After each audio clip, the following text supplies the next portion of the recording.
Hey, what's up, everyone? This is Kai Dickens, and you're listening to the Telepathy Tapes podcast. My son said to me, I can hear thoughts.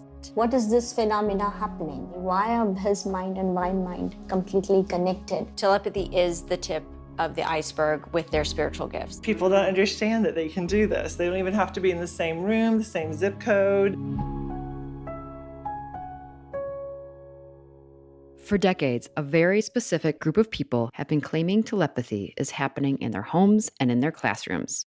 And nobody has believed them. Nobody has listened to them. But on this podcast, we do.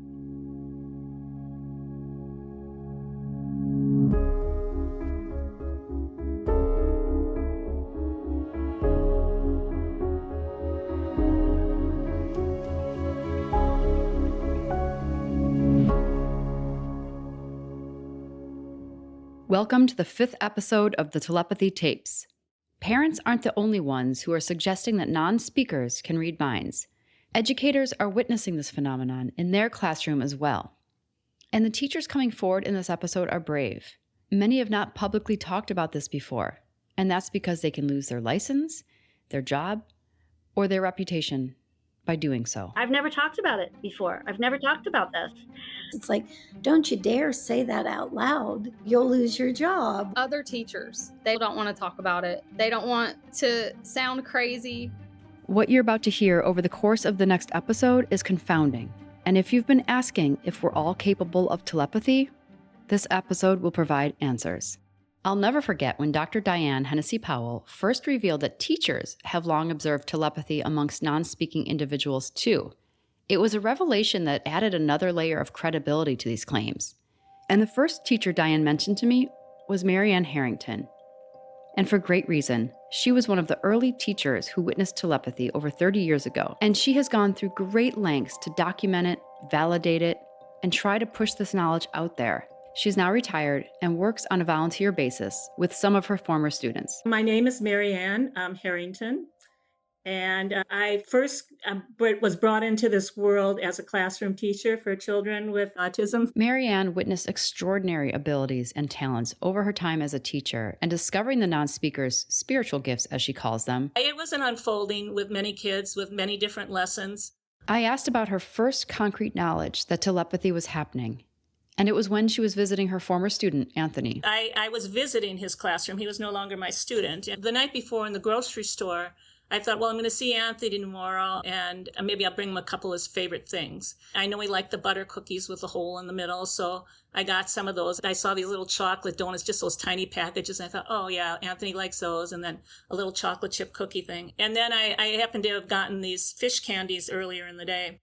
When she visits him in the classroom, she forgot everything in the car. At the end of the visit, I said, I forgot, I left your treats in the car. And I drew a picture of the butter cookie. And I thought, well, that's probably all I'll bring in now so I can share it with his class. And he grabbed a piece of paper and he drew a circle with some dots in it to show the chocolate chip cookies. He drew a donut and he drew a triangle with like a spine through it, which I assumed meant the fish candies. So that was, it really shocked me at the time for two reasons. I was impressed that he actually drew the pictures, and I was impressed that how the heck did he get that information?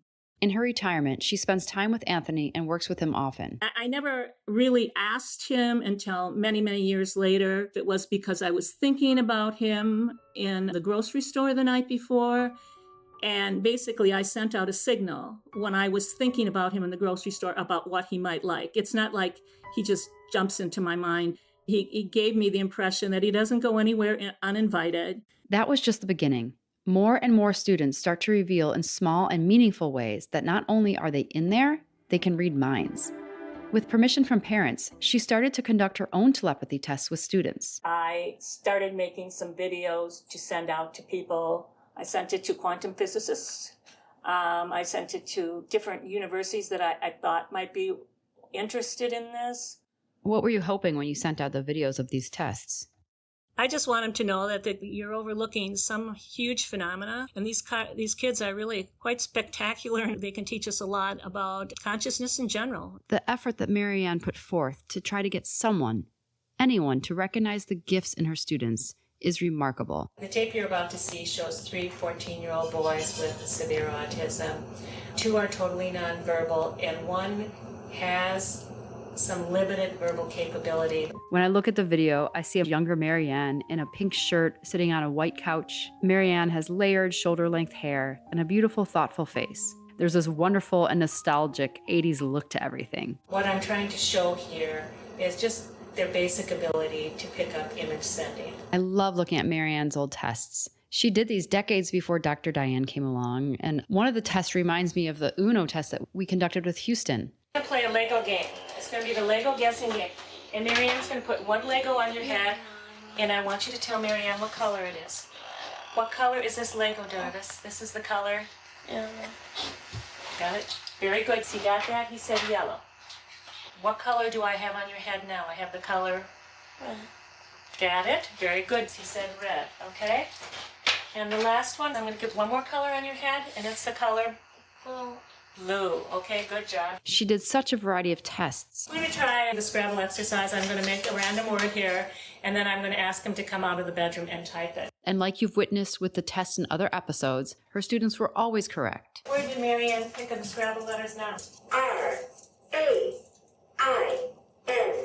Excellent job. Thank you very much. I spent the day with Mary Ann at her home in Wisconsin, and I asked her what feedback did she get from the world when she sent out these incredible videos in the 90s. I was either censored, ridiculed, or just plain ignored.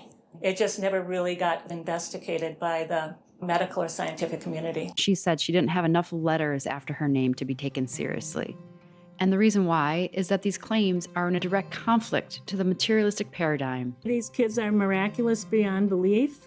We have to protect them at all costs. Before going on to more teachers, I first want to introduce you to Dr. Rupert Sheldrake so he can illuminate how entrenched our Western world is in materialism. I'm Rupert Sheldrake. I have a PhD from Cambridge University. I studied at Cambridge and at Harvard. Most scientists are brought up on the paradigm of materialism, and this has dominated the sciences since the late 19th century. Materialism is the belief that the whole world is made up of physical stuff or matter, but none of this is conscious. Or as it was beaten into my head at Vanderbilt, what's real is physical matter that we can measure and observe.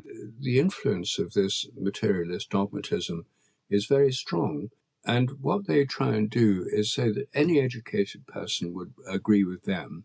Anyone who doesn't agree with them is stupid, uneducated, ignorant, superstitious. In short, no matter how great Mary Ann's tests were, they wouldn't stand a chance because even respected, credible scientists have failed to put a crack in the materialistic paradigm. Over the last 50 years, there's been a huge amount of research on telepathy published in peer-reviewed journals, which has proved to be repeatable and seems to me irrefutable in that it's showing that telepathy really happens. The problem is that the critics simply aren't interested in the evidence because their belief system is that this is impossible. But it's not rational, it's not based on facts, it's not based on the rules of the game.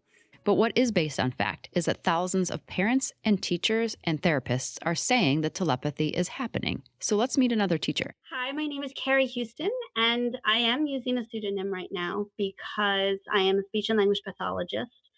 I have primarily worked in the school setting for the last 30 years, and what I'm going to talk about today could possibly affect my professional license, my certification, and I'm not ready for that to happen yet.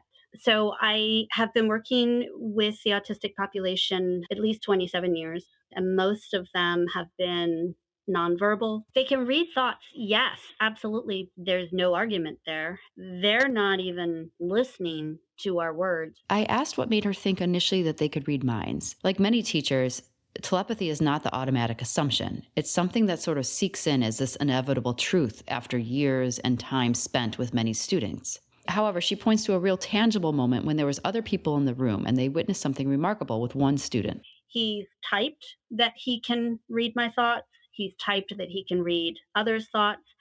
And the teachers started to understand this because of the things that he was typing with them as well.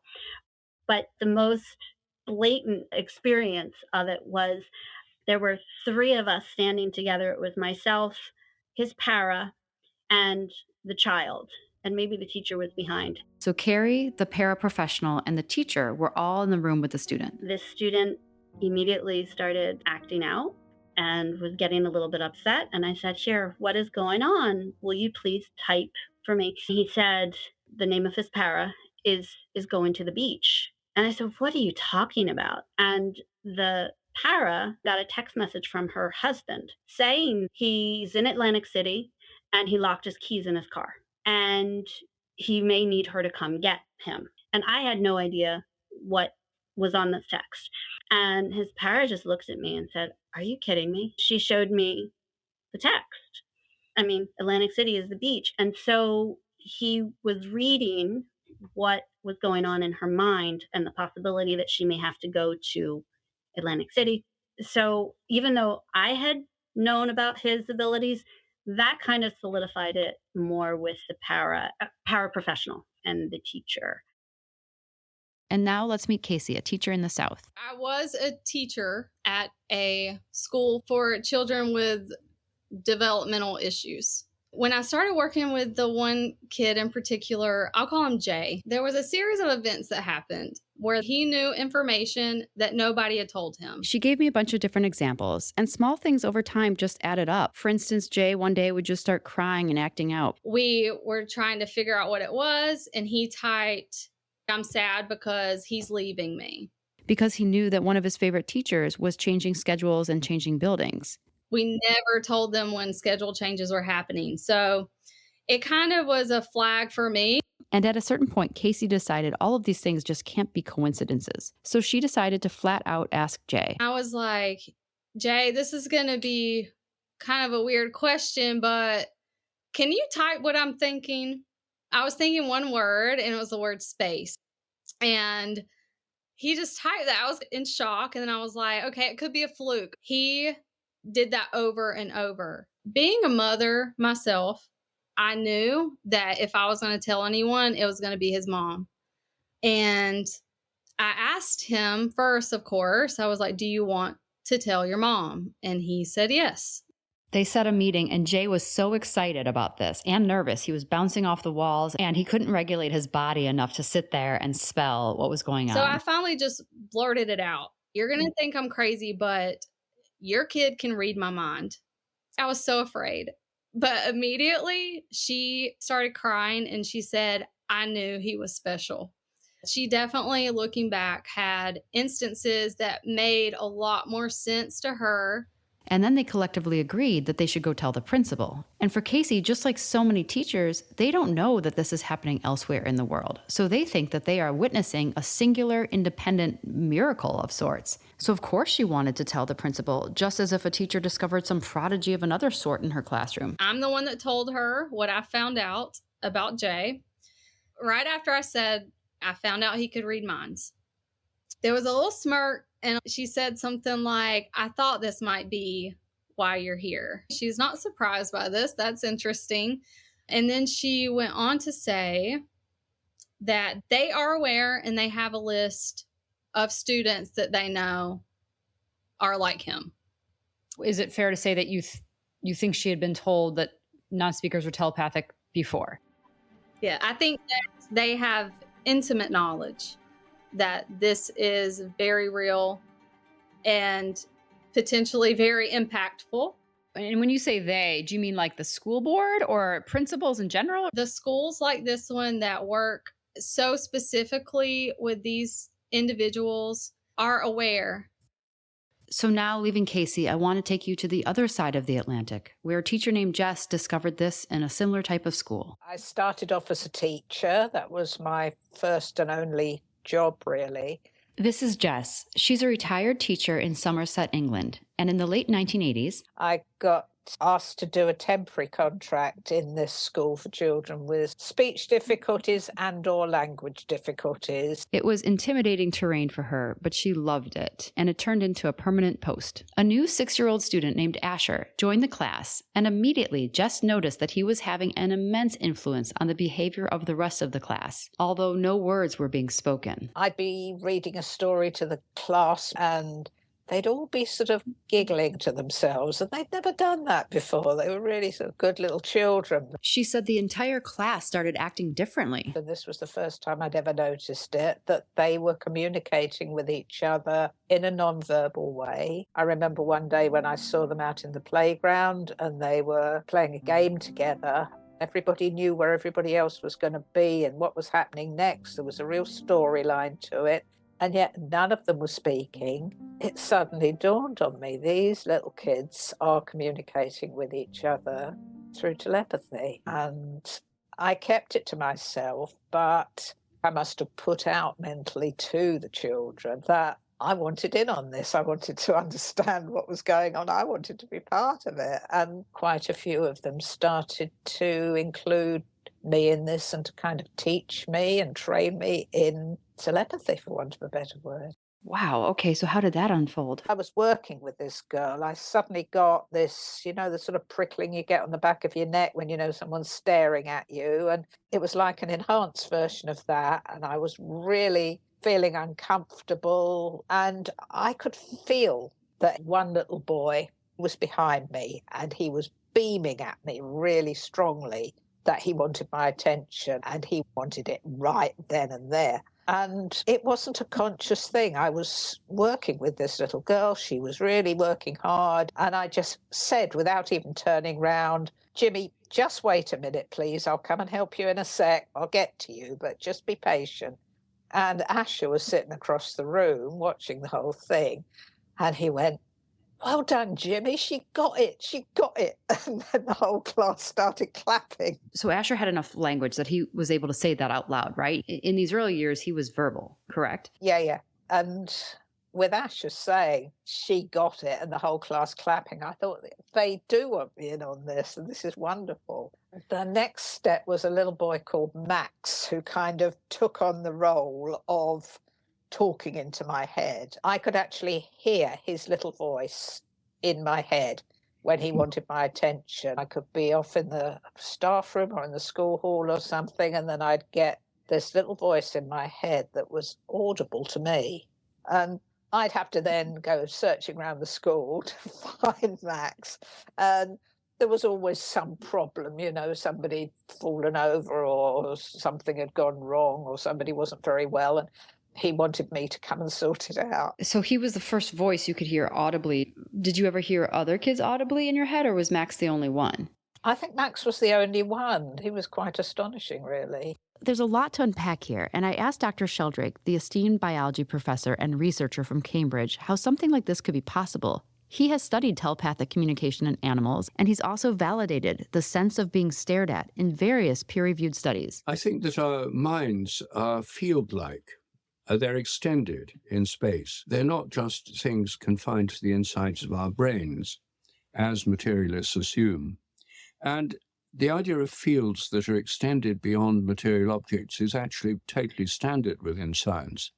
The gravitational field of the Earth stretches out through space invisibly. No one has any problem with gravitation, nor does anyone have any problem with magnetic fields stretching out beyond magnets. And then your cell phone has an electromagnetic field. Dr. Sheldrake has written over 100 articles in peer-reviewed journals and 9 books, and his theory of the mental field is one of my favorite takeaways of his work. Gravity, magnets, cell phones, they all do have these powerful fields that impact the physical world around them, and we can't see the fields, but we know they're there. So it doesn't feel like a leap to think of our brains as having a mental field that extends beyond our body and can possibly impact, overlap, or even merge with other mental fields. It seems pretty clear that we and other animals have the ability to detect when people's paying attention to us. And so I think the sense of being stared at provides actual evidence for the mind being extended beyond the brain. I think telepathy does as well, because when I think of somebody and I want to call them up, that person may be 100 miles away or more, but they can feel my intention. If they're close to me and they know me well, and may start thinking about me. So then when I call them, they say, well, it's funny, Rupert, I was just thinking about you. I imagine that most of us have had this happen when you receive a text or call right when you're thinking about someone. This happened so much in the olden days with letters that Mark Twain coined the term mental telegraphy. He once sent a book idea to a dear friend that he hadn't spoken to in over 11 years. He sent that letter on March 2nd. A few weeks later, he received a thick letter from the very same friend dated March 2nd containing the same book idea, meaning they wrote the same concept to the same contact on the same day. We've certainly upped the speed of our communication, but the sentiment is the same. I was just thinking about you. Jess is not the only teacher who's been able to telepathically hear her students back. In fact, every teacher that you've met in the episode thus far has had that experience. Here's Carrie from Pennsylvania again.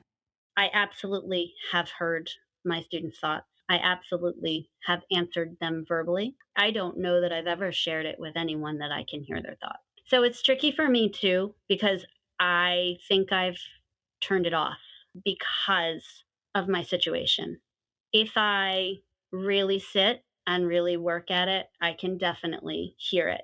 But on a day-to-day basis, especially if I'm typing with a child, I make them type it because I need it to come from them. And here's Casey. Another miracle happened. I don't know how this happened. I just know that we were at school, he was typing, and I started hearing what he was typing before he would type it. I don't remember exactly what the sentence was, but he was typing it and I was hearing it before I saw it on the screen. And it happened really quick because I was like, wait, so, like I'm getting a thought, you're typing the thought, but the thought's not mine. So how is this happening? So I'm trying to process all of this within seconds. And I'm like, hold on, like, are you reading me or am I reading you? He said, you're reading me. And I was like, how? Like, how did this happen? I still am not sure. But since that moment, I have had a telepathic connection with him where we can communicate mind to mind. And here's Mary Ann, who you met first. She's able to go back and forth telepathically with multiple students. And one time I asked her, what's it like? Does she just get images or feelings? For me, I just hear the words. It's in my head, but it seems to be on the left side, through my left ear. I don't know why. I hear the words before they're typed, and I can do it with more than one person. So once you have an awareness, I think it's open to others. I don't know how the other teachers with telepathy are feeling, but I am in contact with somebody. But she gets more images and stuff that she has to decipher a little more, but I just actually hear the words. We're just like one person is what it feels like when we're doing it. I understand that as listeners, this might be really hard to accept. Honestly, I hesitated to include the two-way telepathy information in this episode, but to fully grasp what's happening, we need to approach this with open-minded skepticism. If you're truly skeptical, you're willing to ask uncomfortable questions and seek the answers, no matter how uncomfortable the questions make you feel. And I've spoken with dozens of teachers and therapists, and all of them have mentioned engaging in this two-way telepathy. And here's Dr. Sheldrake again, giving some biological context to this. I think this is all biologically based. We know that telepathy is a two-way process. I think there are actual resonant connections between members of social groups, that they remain linked even when they're far apart. When they're together, it's clear that they're part of a field that they all share. And you see this with flocks of birds like starlings, where you can have hundreds of thousands of starlings and they change direction almost simultaneously without bumping into each other. They all know where their neighbors are and where they're going to go. They're responding to something bigger than themselves. So I think this is true of social animals right through the animal kingdom, including termites and ants. It's true of flocks of birds, herds of bison, schools of fish, packs of wolves, and so on. And I think that in social animals, this bonding means they remain connected at a distance. I asked Jess if she ever told any other teachers or the headmistress at the school what she was experiencing. I think I'd have lost my job. I think it's as simple as that. I met one lady who worked with nonverbal autistic preschoolers who was picking things up, and she started sending messages home to the parents that these children had telepathically dictated to her. And one of the parents took it up with the head teacher and said, look what this crazy woman is doing. She was sent off for psychiatric testing. In our society, Europe and North America, we've had more than 100 years of skeptical, materialistic, scientific education. For believers in that worldview, these things are simply impossible. There's no way your thoughts or intentions could affect another person or an animal who are miles away. So for materialists, they have an undue influence through the universities and through the media, and their main influence is through trying to make people who disagree with them look stupid. So they don't look at the evidence, they just discredit them.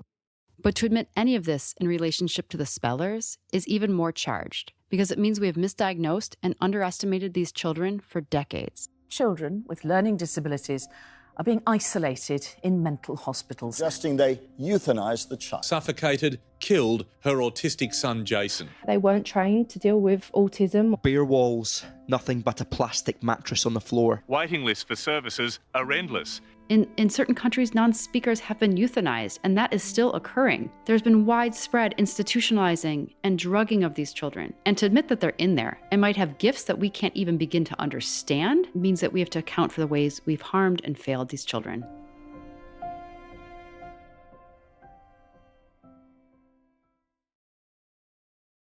Now to another teacher who lives in Illinois.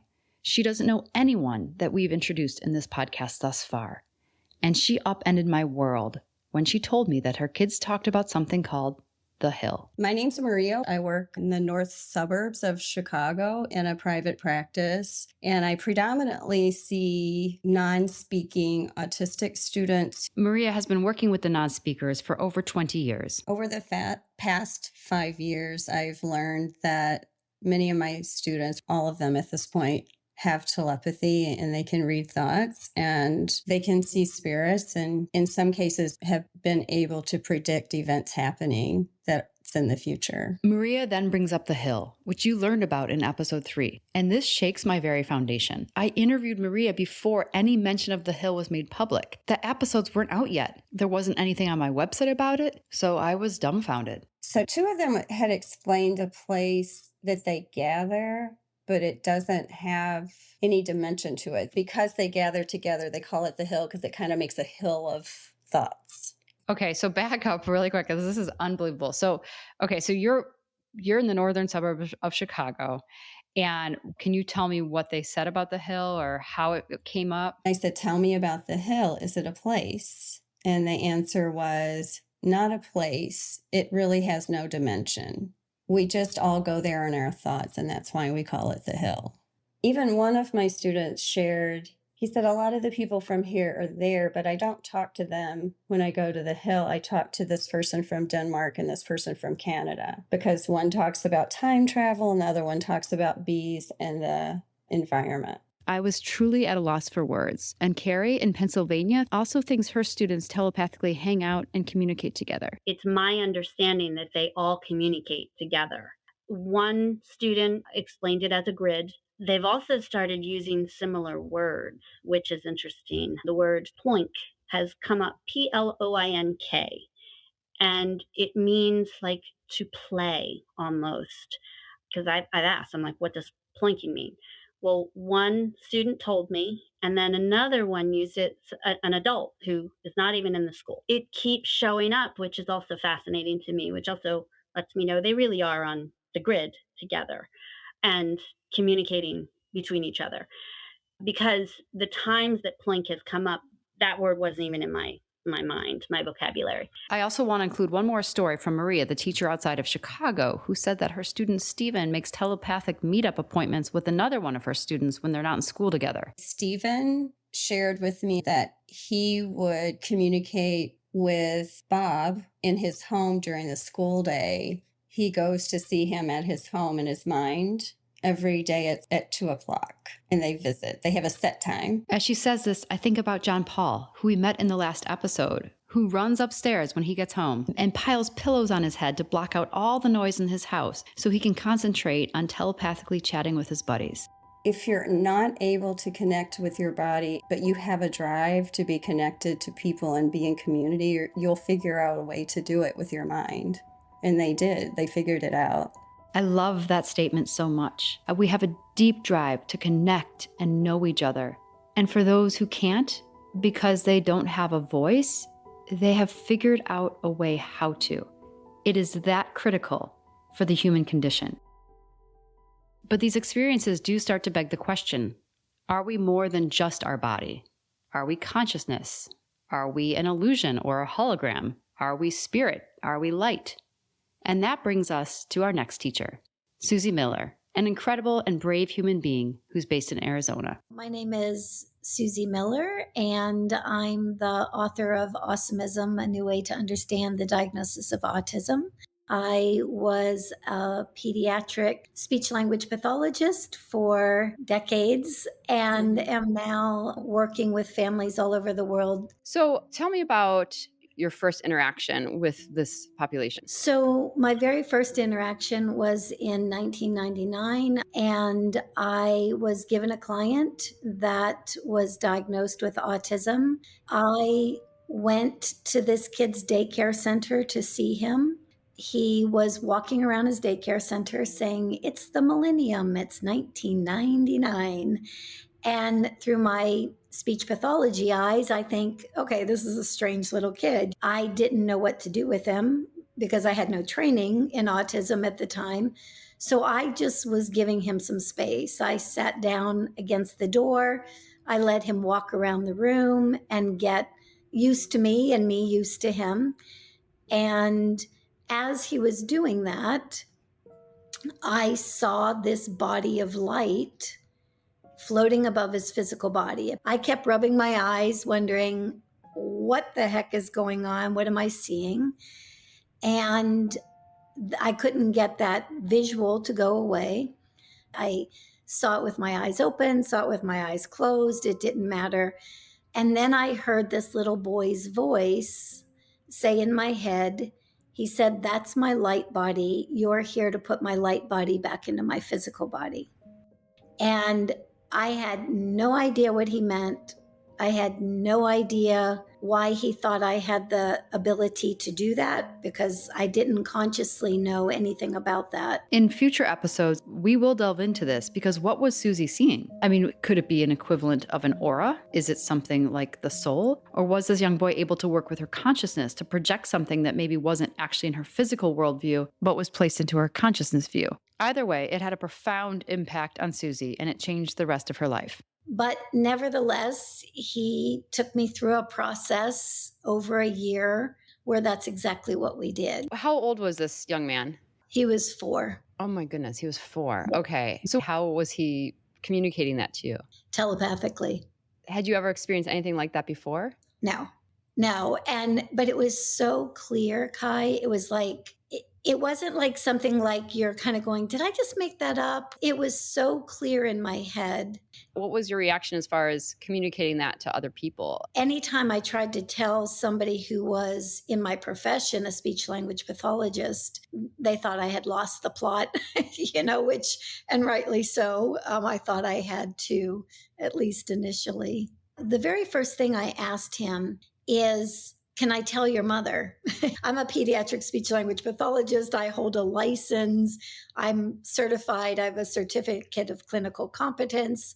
I mean, I want to know that I can tell his mom what I'm doing. And he said no. He said she won't be ready yet, but she will be. And all this aside, Suzy still had a job to do. She was looking at his receptive language and expressive language and trying to get a handle on what he knew and what he could do. I remember one time he said, bring colors to me. I just need color. So I'd bring all these big colored scarves. While doing the classwork, he wanted her to put the colored scarves over him because when the scarf was over him, he could tell her the answers.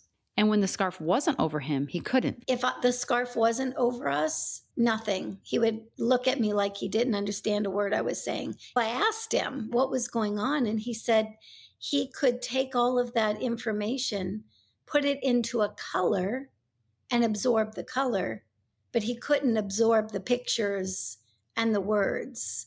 And I've seen this with kids later in life. This is fascinating because it reveals how some of her students process information. Most people process things through our 5 individual senses and the integration of sensory and motor skills. The non-speakers, however, without that connection to reliable motor skills, seem to process information through the transfer of energy instead, whether that energy be thought, emotion, light, or sound, as we hear about next when her student requested tuning forks. I went out and bought a whole array of tuning forks. I would bring them and he'd say, not that one, not that one, not that one. Finally, we got to 2 that he liked. And I hit the 2, and you could literally just see him start to regulate in his body. And he said, one of the tones is my soul tone. One of the tones is my body tone. I'm trying to get my spirit and my body to go together. And Wow. I've used that in helping people integrate since then. It's like finding those 2 tones. And eventually she started to write down a lot of her findings and stories, and also the reality about telepathy within this population in a book. So I wrote Awesomism, and I had so many people, Kai. People were reaching out, professionals, parents, psychiatrists, educators, you name it. And they were saying, oh my gosh, I've had experiences with the kids that are similar. I didn't have anybody to talk to about it. It's been thousands and thousands of clients now, Kai. So to have all of them be telepathic, to not only telepathic, but to have other unique skill sets. And now, as part of your work, you're able to help teachers or family members with the telepathic link. Is that correct? Are you kind of helping coach people to get there? Yeah, absolutely. At one point, I ran a practitioner process. Its main focus was just helping people make that telepathic connection. Wow. It's really important when people first have telepathic experiences with the kids that we keep going back to the source and verbally saying to them, is this what you meant? This is what I heard. Every single one of the kids will give you a yes or no one way or another. Mary Ann Harrington, who you met in the beginning of the episode, said her former students have access to so much information and knowledge that asking them to spell it out is like trying to suck an elephant through a straw. The knowledge, they have access to all of it. Everything's there. It's all floating around, and I kind of serve as the current so they can get the information through. Which makes you wonder if two-way telepathy is the key to helping non-speakers share with us all that they know. They want to share their knowledge. I think they have a lot to teach us. In episode 4, you heard Dr. Powell mention the possibility that consciousness is something we can tap into. Listening to Mary Ann describe how Anthony accesses information, it sure seems that way. Anthony explained that there's a knowledge base that's just floating around and he can access all of it. But relaying this information through a letterboard is pretty restricting. And Mary Ann, having figured out how to receive his thoughts via telepathy, says she can act as a current to help him funnel his knowledge from out there in the ether into our tangible 3D world. To close, I want to return to Jess in England. Her student Asher, that 6-year-old boy that was causing mischief all those years ago in class, decided to stop using his voice once he became an adult. He found telepathy to be a much more streamlined way of communicating. And here's what he had to say about that. He said, when I and some other neurodiverse people produce sound, it does not come easily. To others, it sounds discordant. Words are a kind of freezing of ideas and sounds into symbols. And for that reason, they can create a barrier or problem for some neurodiverse people. When we try to speak, we must consider volume, pitch, tone, expression and intention in order to communicate verbally, as well as creating the actual sounds with breath, mouth and throat. Those things are exhausting and difficult. It's such a crude method of communicating compared to telepathy. After all, we usually know what others are thinking. It would be so much easier if they could feel our thoughts. Wow. So yes, telepathy may be the best way to open up this incredible group of people so they can share all that they know and have access to. But until society catches up with them, spelling to communicate will still be critical. Telepathy is scary. It's something that we see in movies. It's something that superheroes do, but us mere mortals are not capable of doing it. And so it is something to be feared. And so the telepathic thing is important. However, we're still at this stage where so many people are not there, so we need a bridge. And as a speech pathologist, it is really important to me that they still know how to type to communicate, because that is how they are still going to be heard right now in this present moment. And I love that we can do it telepathically, but as long as the society is where we are right now, they still have to type their words so that people can understand them and unfortunately prove themselves. And here's the truth of the matter. The non-speakers and their families and their teachers are not these uneducated, misguided woo-woo people. It took most of them months, if not years, to reluctantly accept what was happening. They aren't the ones who are wrong. Our paradigm is simply wrong. So what's right? And what does that mean for all of us? Next week, we're taking on the gatekeepers, starting with a deep dive into conclusive, peer-reviewed research on telepathy and ESP that's been buried or ignored. We'll talk with leading scientists, including Dr. Dean Radin, Dr. Stanley Krippner, Dr. Diane Hennessy Powell, Dr. Rupert Sheldrake, and Dr. Jeff Tarrant. Thank you to my amazing collaborators. Original music was created by Elizabeth P.W., original logo and cover art by Ben Kendor Design, the audio mix and finishing by Sarah Ma, our amazing podcast coordinator, Jill Pachesnik, the Telepathy Tapes coordinator and my right hand, Catherine Ellis, and I'm Kai Dickens, your writer, creator, and host. Thank you again for joining us. And I also want to thank Katie Asher for her incredible insight as a story consultant on this episode. Remember that you can review some of the tests and see some of the film recordings on our website, thetelepathytapes.com. Thank you so much for tuning in, and join us next week as this world expands and deepens.